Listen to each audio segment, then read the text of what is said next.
For instance, next vision that we'd move into, verses 71 to 80, is the vision of the terrestrial kingdom. And there's some terminology in here that's difficult to sometimes grapple with, unless you understand this is 1832.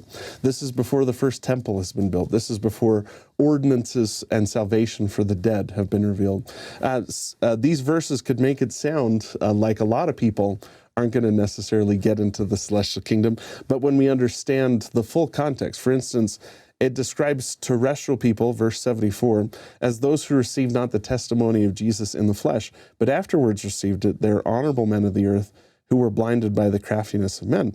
Now that sounds like if you didn't accept the gospel down here on earth, you're not going to go to the celestial kingdom. We know that that's not the case, that a person can't accept the gospel after this life, but in 1832, he's working with the light and knowledge and understanding that they have at that point. They receive of his glory, but not of his fullness. They receive the presence of God, but not the presence of the Son, but not the fullness of the Father. They are bodies terrestrial, not bodies celestial, and differ in glory as the moon differs from the sun. The interesting thing is that the terrestrial kingdom is a lot like what conventional Christians, Orthodox Christians, would describe heaven to be like, right? That's right. You're in the presence of Jesus. You live in this paradise condition where you don't have any struggles. There's no family connection here, no marriage. That's pretty descriptive of the way many people today would describe a state of salvation. Notice this for a moment.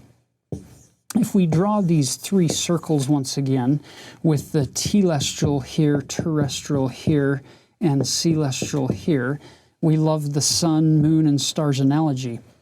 What is it really that kind of distinguishes the kind of person that ends up in the telestial kingdom?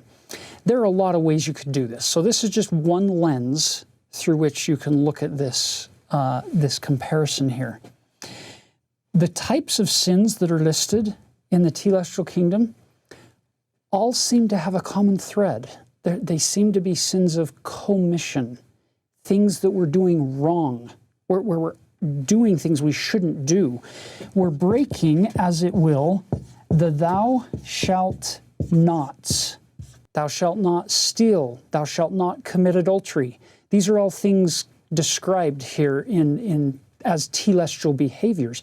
And yet the grand irony is even if you do all of those things, God is still willing to give you something as glorious and amazing as the telestial kingdom, which far exceeds the beauties and the wonders of this earth, because you remove all of those bad things out of this earth and put people in that kind of a condition where the Holy Ghost can be present with them forever. That's powerful. Keep in mind, telestial people in the telestial kingdom aren't lying. Telestial people in the telestial kingdom aren't stealing. They're not committing adultery. They're not doing the bad things that are described here, which is very interesting because now it brings us back to this earth and the significance of other scriptures, like Casey's talking about, where you look across all of the scriptures in their context. You look in Alma 34 where he says, this is the life. This is the time to prepare to meet God.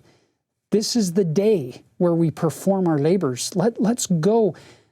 Let's choose to bend the knee and confess that Jesus is the Christ when it's still fully a choice that we have to make, rather than a reaction when he's coming in the second coming and the ground is shaking and every knee is bowing because there's no other choice.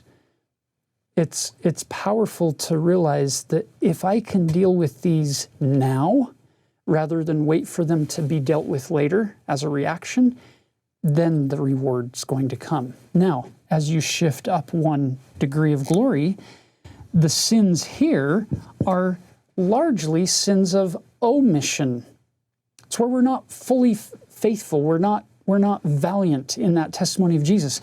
These are, in essence, the thou shalt commandments. And we're not fully committed to the Lord. Whereas the celestial kingdom is about people who are fully consecrated to the Lord. Elder Neal A. Maxwell once said in October 1995, "Once the telestial sins are left behind and henceforth avoided, the focus falls ever more on the sins of omission. These omissions signify a lack of qualifying fully for the celestial kingdom. Only greater consecration can correct these omissions, which have consequences just as real as do the sins of commission. Many of us, thus, have sufficient faith to avoid the major sins of commission, but not enough faith to sacrifice our distracting obsessions or to focus on our omissions." So, for me, one of the major take-home lessons from Section 76's vision, this set of visions, is this idea that there is a place where the boots meet the ground on the covenant path where I need to move forward. And it's not just about trying to get somewhere.